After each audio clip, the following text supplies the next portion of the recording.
Nominal currency, nominal currency history में इसका definition अलग होता है, इकोनॉमिक्स में अलग होता है।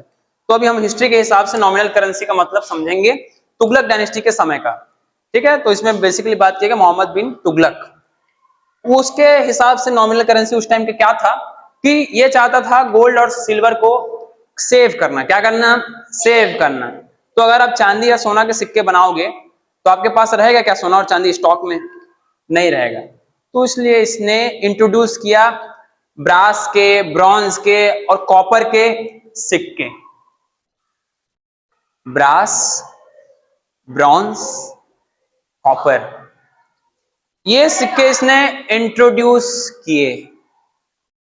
क्या किए? सिक्के इंट्रोड्यूस किए और उनकी वैल्यू, आर्टिफिशियल वैल्यू हुई। जैसे कि मान चलिए अभी भारत सरकार इंट्रोड्यूस करती है, एक मान चलिए एक सोना का सिक्का है। क्या है? एक सोना का सिक्का है 10 ग्राम का, 1 तोले का, तो वो बिकेगा आपके 1,25,000 के आसपास। और सरकार एक नोट निकालती है 1 लाख रुपए का नोट। तो भारत में तो 1 लाख का नोट निकालेंगे तो 1 लाख ही उसका वैल्यू होगा। लेकिन क्या वो 1 लाख का नोट फॉरेन कंट्री में एक्सेप्ट होगा? नहीं होता।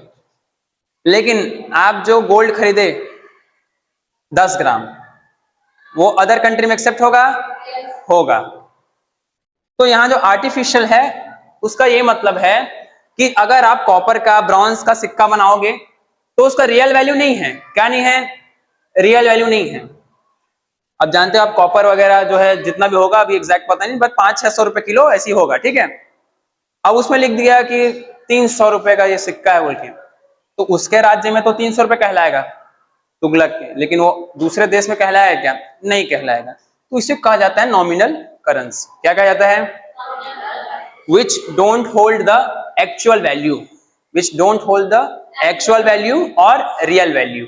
जैसे कि सिल्वर या गोल्ड का एक रियल वैल्यू होता है। क्या होता है? Real value.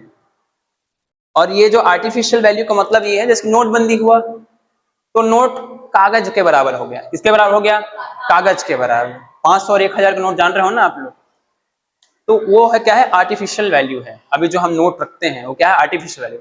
जबकि सोना और चांदी रियल वैल्यू। क्या है उसका? Real value. इकोनॉमिक्स में उसको बोलते हैं इंट्रिंसिक वैल्यू बोलते हैं और अच्छे से। तो आप लोग इतना जानिए कि गोल्ड और सिल्वर का रियल वैल्यू होता है, नोट और सिक्के जो ये सब नॉर्मल मेटल से बनते हैं उसका आर्टिफिशियल वैल्यू होता है।